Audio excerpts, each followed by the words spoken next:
Sagwitch knew he couldn't raise Bishop with his wife and his two stepsons having just been killed at the massacre. And so he adopted him out to a family in Willard. He was renamed Frank Warner and became an educator trained at Brigham Young College in Logan, and commented before his death in 1919 from the influenza that the absurdity of calling it a battle when he knew what it had really been. Well, the remnants of the various Northwestern bands were so decimated that they certainly never provided any potential for depredations or threat to the local villages, the Mormon villages. Sadly, we think that the people who were most involved in the depredations along the trails, including Pocatello's people, had chosen not to settle in that particular winter encampment. So those who were meant to be most punished were not there to receive that punishment. Well, the government was anxious to try to develop a peaceable circumstance. How are we doing on time? Be sure to let me know that I don't go over. So they called for the surviving Indian leaders to come to a treaty negotiation at Brigham City in July of 1863, just a few months after. Sagwitch was initially reported killed at the massacre. In the official reports, he was wounded but had survived. And so he, with his 11-year-old son, made their way through what we now call Sardine Canyon on their way to Brigham City for that treaty negotiation. Colonel Connor's detachment arrested him, not realizing that he was now someone who was invited by Governor Doty to a treaty, and he was held in a makeshift jail until they could figure out what they should do with him. That night, an unknown assassin snuck up to the jail where he was being held and shot him, inflicting what the newspapers called a fearsome wound. He did survive that injury, but was far too injured to go to the treaty negotiations. But the official report said he assented to its provisions. Well, the provisions were that the government would give $5,000 in annuity goods to the Shoshone bands every year, every fall. There were about 1,200 Northwestern Shoshone left of all the bands.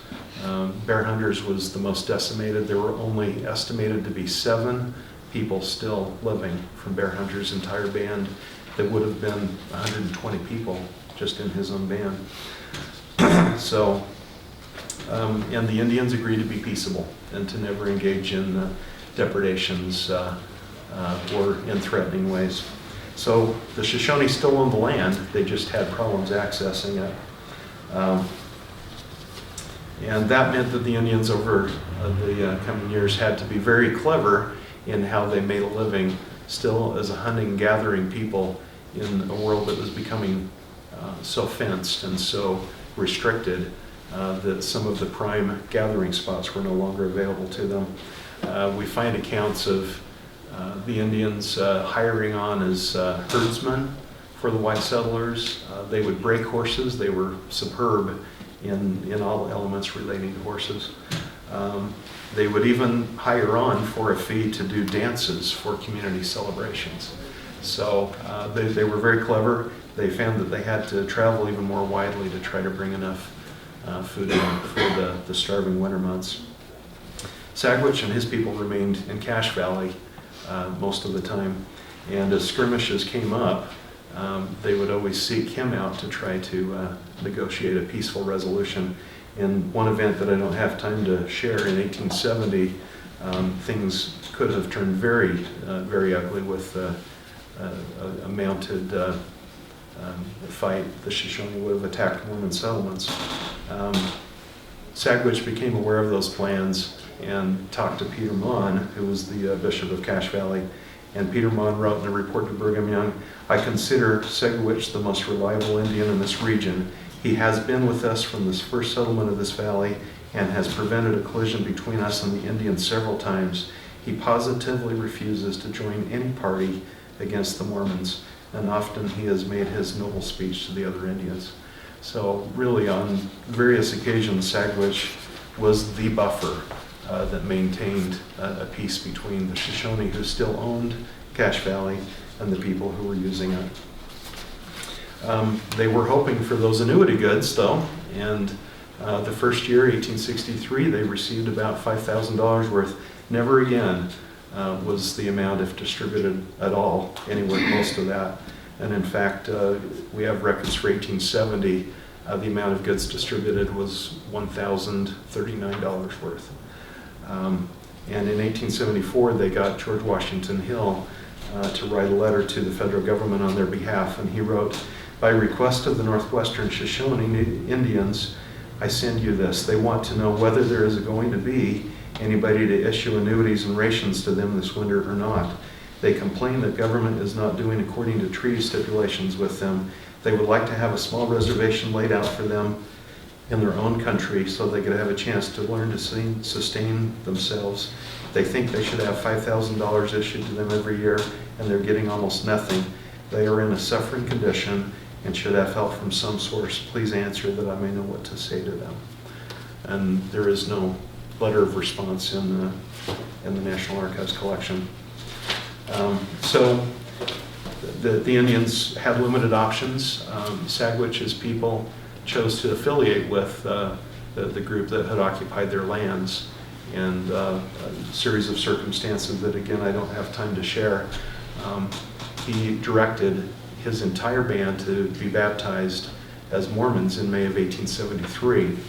And whatever his motives were, whether they were spiritual or temporal based on the circumstances of their world, they soon became Mormons through and through. And they settled in various temporary settlements where the Mormons taught them how to farm and taught them to be settled. The first of those was in 1874 near Franklin, and the idea was they would help the Mormons farm all summer and get paid for it in produce. The reality was that they got paid nothing. And so, according to George Washington Hill's son Joseph, he said, "In the latter part of the summer, the Indians worked up a little scheme to get even. They had two branches to their camp, one on the north, one on the west, both across the river from the town and on a hill north and west. Both camps gathered on the west and arranged their tents in a circle. They gave out the word that they would put on an Indian dance and invited all the people of Franklin to come out and witness the performance for free. They all came. They located in the Indian tents, all with the openings facing the open ground in the center. They put on the dance, free, but after it was over, they made the people pay 10 cents each to get out of the tents." He said it was taken as a huge joke, but the 10 cents was paid.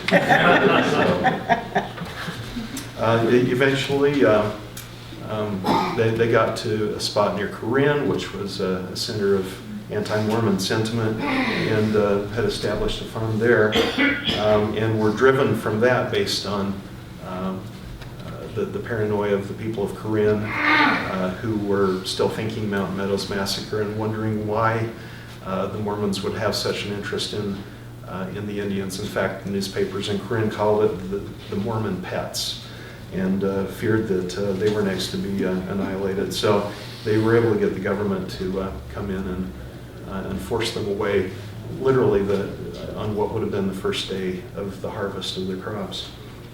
So Sagwitch narrated a statement. Remember, he was speaker, orator. Those are his names, Tagwitz and Sagwitch. And he narrated this that was published in the local paper. "The white man of Corinne has had his say. Now I want mine. I've been intimately acquainted with the white man from my childhood, and I appeal to any white man. When have I played false with him? When have I lied to him? When have I stolen anything from him? Whom have I killed or threatened to kill? I have been an advocate for peace. I abhor war today. I want peace. I sue for peace today.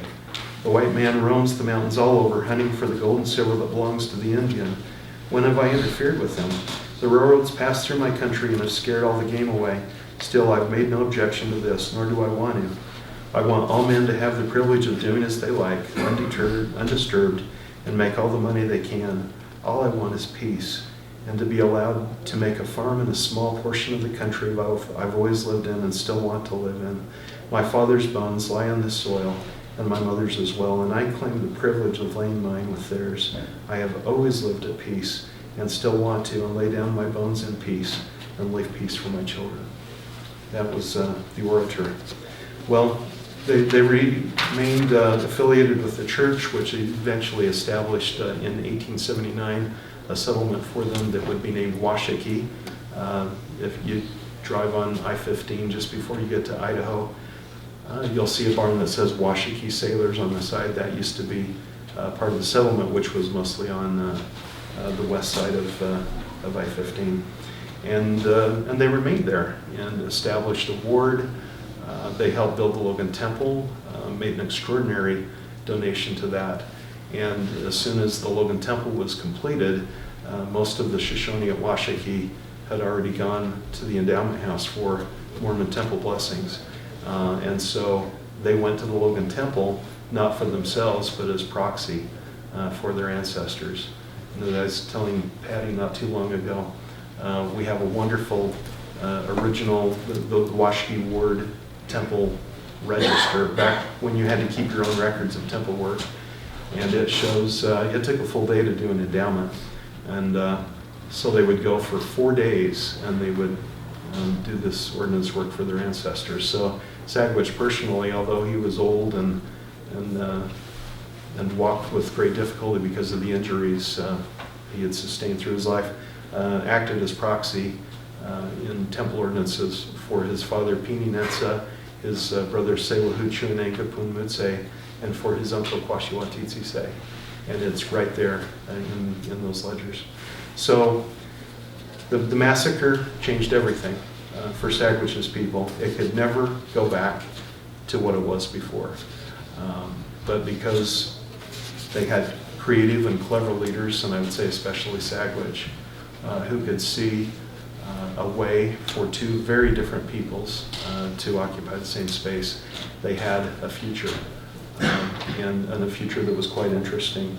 And like I said, it's an honor to be on this panel with Justina and Patty, and to think that Patty's own ancestors were part of that story, and that she is a great-granddaughter of Chief Sagwitch. So it's a great heritage and legacy, and I'm grateful to be affiliated with it. Thank you.